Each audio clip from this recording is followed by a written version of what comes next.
करवा चौथ की कहानी। एक गांव में एक साहूकार के 7 बेटे और एक बेटी थी। सेठानी ने 7 बहुओं और एक बेटी सहित कार्तिक कृष्ण चौथ को करवा चौथ माता का व्रत किया। उस लड़की के भाई हमेशा अपनी बहन के साथ भोजन करते थे। उस दिन भी भाइयों ने बहन को भोजन के लिए बोला। तब बहन बोली, भाई आज मेरा करवा चौथ का व्रत है और चांद उगेगा तब खाना खाऊंगी। भाइयों ने सोचा कि बहन भूखी होगी, इसलिए एक भाई ने दिया लिया और एक भाई ने चलनी लेकर पहाड़ी पर चढ़ गए। दिया जलाकर चालनी से ढककर बहन को कहा कि चांद आ गया है। बहन ने भाभियों से आकर कहा कि भाभी चांद देख लो और पूजा करते हैं। तब भाभी बोली, बाई जी ये चांद तो आपके लिए आया है, हमारा चांद तो रात में आएगा। तो बहन अकेली जाकर चांद की पूजा करती है, अर्घ देती है और करवा पीकर भाइयों के साथ खाना खाने बैठ जाती है। पहला कौर खाने में बाल आया, दूसरा कौर खाने लगी तो ससुराल से बुलावा आ गया कि जवाई राजा बहुत बीमार है, सो बहू को जल्दी भेजो। माँ ने जैसे ही कपड़े निकालने के लिए बक्सा खोला, 3 बार ही कभी सफ़ेद, कभी काला, कभी नीला कपड़ा हाथ में आया। फिर माँ ने एक सोने का सिक्का पल्ले से बांध दिया और कहा कि रास्ते में सबके पैर छूती जाना, जो भी तुझे अमर सुहाग की आशीष देवे उसको ही सोने का सिक्का देना और पल्ले से गांठ बांध लेना। रास्ते में सब औरतें भाइयों का सुख देने की ही आशीष देती गई, किसी ने भी सुहाग की आशीष नहीं दी। ससुराल के दरवाजे पर पहुंचने पर पालने में सोती हुई जेठूती मिली, उसके पांव छुए और जेठूती ने बोला, सील हो, सपूती हो, 7 पूत की माँ हो। यह वाक्य सुनते ही उसने जल्दी से सोने का सिक्का निकालकर उसे दे दिया और पल्ले से गांठ बांध ली। अंदर गई तो पति मरा हुआ था। बहू ने अपने मरे हुए पति को जलाने के लिए ले जाने नहीं दिया और बोली, मेरे लिए अलग से एक झोंपड़ी बनवा दो, मैं और मेरा पति वहीं रहेंगे। रोज सासू बची खुची ठंडी बासी रोटी दासी के साथ भिजवा देती और कहती, जा मुर्दा सेवनी को रोटी दे आ। थोड़े दिन बाद माघ की तिलचौथ आई और बोली, करवा पिला तो करवा पिला, भाइयों की प्यारी करवा पिला, दिन में चांद देखने वाली करवा पिला। जब ऐसा बोल चौथ माता आगे निकल गई तो बहू ने, हे चौथ माता, मेरा उजड़ा हुआ सुहाग तो आपको ही देना पड़ेगा, ऐसा कहा। मेरे पति को जिंदा ही आपको करना पड़ेगा। मुझे मेरी गलती का पश्चाताप है, मैं आपसे हाथ जोड़कर माफ़ी मांगती हूँ। तब चौथ माता बोली, मेरे से बड़ी बैसाख की बैसाखी चौथ माता आएगी, वो तुझे सुहाग देगी। इस तरह कुछ दिनों बाद बैसाखी चौथ माता आई और उसने कहा कि भादवे की चौथ तुझे सुहाग देगी। तब कुछ टाइम बाद भादुरी चौथ माता स्वर्ग से उतरी और वहाँ वही सब बातें कही। तब उसने चौथ माता के पांव पकड़ लिए। चौथ माता बोली कि तुझे देने के लिए सबसे बड़ी करवा चौथ माता आएंगी कार्तिक महीने में, वह ही नाराज हुई है, इसलिए तू उनके पैर मत छोड़ना, वही तेरा सुहाग को अमर कर सकती हैं। यदि तूने उसके पैर छोड़ दिए तो फिर कोई भी तेरे पति को जिंदा नहीं कर सकता। कार्तिक का महीना आया, स्वर्ग से चौथ माता उतरी। चौथ माता आई और गुस्से में बोली, भाइयों की बहन करवा ले, दिन में चांद उगावनी करवा ले, धनी बुखावनी करवा ले, व्रत भांडनी करवा ले। सब साहूकार की बेटी ने पैर पकड़ लिए और विलाप करने लगी, चौथ माता, मेरा सुहाग तो आपका व्रत भंग करने के कारण उजड़ा है, मैं नासमझ थी, मुझे इतना बड़ा दंड मत दीजिए।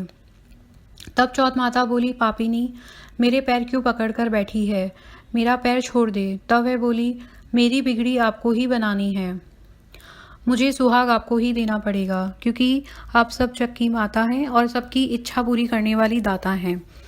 तब चौथ माता खुश हुई और आंखों में से काजल निकाला, नाखूनों में से मेहंदी, बिंदी में से रोली निकाली और सबसे छोटी अंगुली से उसके मरे हुए पति पर छींटे दिए।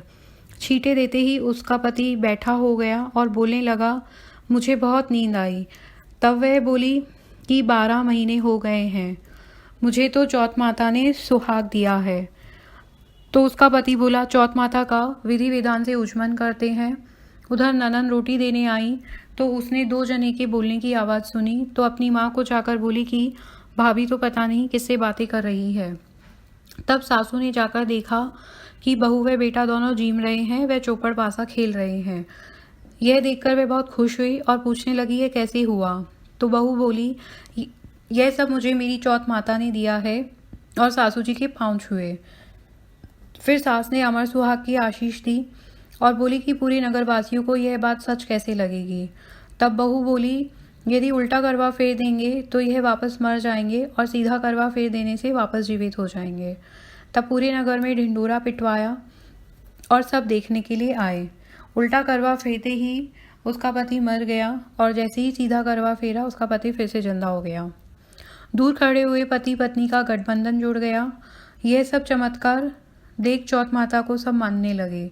चौथ माता का व्रत पुरुष की पत्नी, बेटे की माँ सभी को करना चाहिए। 13 चौथ करनी चाहिए। हे चौथ माता, जैसे साहूकार की बेटी का सुहाग उजाड़ा वैसे किसी का नहीं उजाड़ना, और जैसे वापस उसका पति जीवित किया वैसे सभी के पति को जीवित करना। कहने सुनने वालों को, हुंकारा भरने वालों को सभी की मनोकामना पूर्ण करना। बोलो मंगल करनी दुख हरनी माता की जय। करवा चौथ की दूसरी कहानी। एक ब्राह्मण परिवार में 7 बहुएं थी। 6 बहुओं के मायके वाले बहुत अमीर थे, इस कारण ससुराल में उनका बड़ा मान सम्मान था। परंतु छोटी बहू के मायके में कोई न था। वह घर का सारा कामकाज करती, सबकी सेवा करती, पर कोई भी उससे प्यार नहीं करता। सभी धुतकारते रहते थे। तीज त्योहारों पर जब भी उसके मायके से कोई न आता तो वह बहुत दुखी होती। हर वर्ष की तरह इस वर्ष भी करवा चौथ का व्रत आया। अन्य बहुओं के मायके से उनके भाई करवा लेकर आए, पर छोटी बहू के मायके में कोई होता तो करवा लेकर आता। सास भी छोटी बहू को खरी खोटी सुनाती रहती थी। वह दुखी होकर घर से निकल पड़ी और जंगल में जाकर रोने लगी। एक नाग देवता बहुत देर तक उसका रोना सुनते रहे। अंत में वह अपने बिल से बाहर निकल आए और छोटी बहू से पूछने लगे, बेटी क्या बात है, तुम क्यों रो रही हो? छोटी बहू बोली, आज करवा चौथ है और मेरा कोई भाई नहीं है। यदि मेरा भाई होता तो आज वो करवा लेकर आता। नाग देवता ने कहा, बेटी तुम घर जाओ, मैं अभी करवा लेकर आता हूँ। थोड़ी देर बाद नाग देवता उसके ससुराल पहुँचे। ससुराल वाले इतना सामान देखकर चकित हो गए। सास भी बहुत प्रसन्न हो गई। सास ने प्रसन्न मन से छोटी बहू को नाग देवता के साथ भेज दिया। नाग देवता ने छोटी बहू को अपना सारा महल दिखाया और कहा, यहाँ जितने दिन रहना चाहती हो आराम से रहो, मनचाहा खाओ, मनचाहा पहनो, पर एक बात याद रखना, सामने रखी नांद कभी मत खोलना। छोटी बहू सारा समय महल में आराम से काटती, पर उस नांद के बारे में उसकी उत्सुकता बढ़ती जाती। एक दिन जब घर में कोई नहीं था तब उसने नांद को उठाकर देखा तो उसमें हजारों छोटे छोटे सांप के बच्चे इधर उधर रेंग रहे थे। उसने जल्दी से नांद को ढक दिया। जल्दबाजी में एक सांप की पूंछ नांद में आकर कट गई। शाम को नाग देवता के आने पर छोटी बहू ने अपनी गलती स्वीकार करी और सारी घटना बता दी। नाग देवता को बहुत गुस्सा आया, बट फिर उन्होंने उसे क्षमा कर दिया।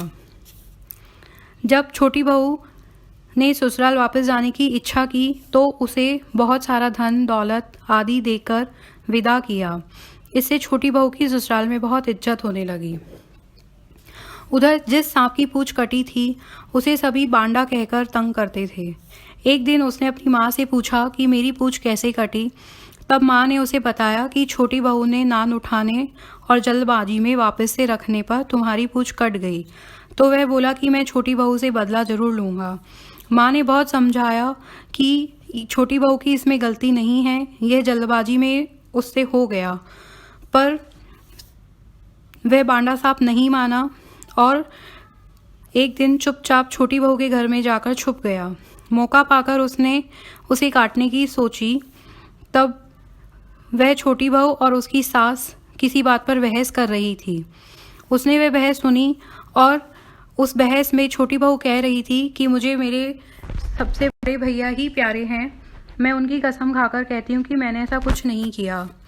तब वह बांडा सांप ने ये सब सोचा और सोचने लगा कि वह मुझे इतना प्यार करती है और मैं उसी बहन को काटने चला आया, और वह चुपचाप अपने घर चला गया। तो माँ ने पूछा कि बदले आए बदला अपनी बहन से। तो वह कहने लगा, माँ बहन से कैसे बदला, वो तो मुझे सबसे ज़्यादा प्यार करती है। हे चौथ माता, जिस तरह से छोटी बहू की लाज रखी, उसको पियर वासा दिया और एक भाई और बहन का प्यार दिया, वैसे ही सबकी ज़िंदगी में भाई और बहन का रिश्ता प्यारा बना रहे। मायका का वास हमेशा रहे। अधूरी हो तो पूरी कीजो, पूरी हो तो मान कर जो। विनायक जी की कहानी। एक सास बहू थी। सासू एक सेठ जी के घर काम करने जाती थी। उन सेठ जी के यहाँ एक मत्थी वाले गणेश जी की मूर्ति रखी थी। सेठानी उस काम करने वाली को रोज एक रोटी देती। वो आधी रोटी गणेश जी को चढ़ा देती और आधी रोटी घर ले जाती। बहुत दिन हो गए। एक दिन बहू ने सास से पूछा कि सासू जी, आपको सेठानी आधी रोटी कैसे देती है? कल मैं आपके काम पर जाऊंगी। और दूसरे दिन बहू उस सेठानी के घर गई और सामने मत्थी वाले गणेश जी के यहाँ पे रोटी के टुकड़ों का ढेर पड़ा देखा तो उसको समझ में आ गया कि उसकी सास आधी रोटी भगवान को चढ़ाती है और आधी रोटी घर ले आती है। वह सारी रोटी घर ले आई और छाछ में गला दी। सासू माँ बोली कि मारे सेठानी रोज एक रोटी देती तो आधी रोटी गणेश जी को चढ़ा देती और आधी घर पर ले आती। इस वजह से गणेश जी उससे ठूठे और घर में बहुत धन हीरे जवाहरात हो गए। दूसरे दिन वो काम पर नहीं गई तो सेठानी ने उन्हें बुलावा भेजा तो उसने मना कर दिया कि अब मैं काम पर नहीं आऊँगी, मारे तो मत्थी वाला गणेश जी टूटिया है। यह सुनकर सेठानी को बहुत गुस्सा आया और बोली कि मैं रोज इतनी सेवा पूजा करती हूँ गणेश जी की और आप ठूटिया तो नौकरानी ने ठूटिया। और गुस्सा आया, उसने गणेश जी को लेकर कुएं में फेंक दिया। उस समय सेठ जी नगर से बाहर गए हुए थे। उनका व्यापार धीरे धीरे कम होने लगा और कुछ दिनों बाद सेठ जी वापस अपने नगर को लौटे तो उनका रुपया पैसा धीरे धीरे ख़त्म होने आया। तो उन्होंने अपनी सेठानी से पूछा कि गणेश जी कहाँ गए? तो सेठानी ने पूरी कहानी सेठ जी को बताई। तब सेठ जी ने गणेश जी से क्षमा मांगी और कुएं में से निकालकर उनकी फिर से वहीं स्थापना करी। फिर दोनों सेठ जी सेठानी जी ने गणेश जी की अच्छी तरह से पूजा अर्चना करी, उनको भोग प्रसाद लगाया और प्रार्थना करी कि जब सब पहले जैसा हो जाए। हे गणेश जी महाराज, उस नौकरानी की जैसे टूटिया वैसे ही माने भी टूट जो। कहता सुनता हुंकारा भरता, अधूरी हो तो पूरी कर जो और पूरी हो तो मान कर जो। लपसी तपसी की कहानी। एक लपसी और एक तपसी था।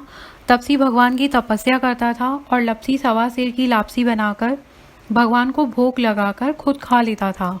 एक दिन दोनों आपस में लड़ने लगे। लपसी बोला मैं बड़ा हूँ और तपसी बोला मैं बड़ा हूँ। इतने में नारद जी वहाँ आए और पूछा कि तुम दोनों क्यों लड़ रहे हो? तो लपसी ने कहा मैं बड़ा हूँ और तपसी बोला मैं सारे दिन भगवान की पूजा करता हूँ तो मैं बड़ा हूँ।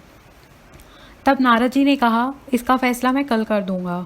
दूसरे दिन नारद जी आए और 1.25 करोड़ की अंगूठी तपसी के खोले में डाल दी, जिसे तपसी ने मांडी के नीचे रख दी और तपस्या करने लगा।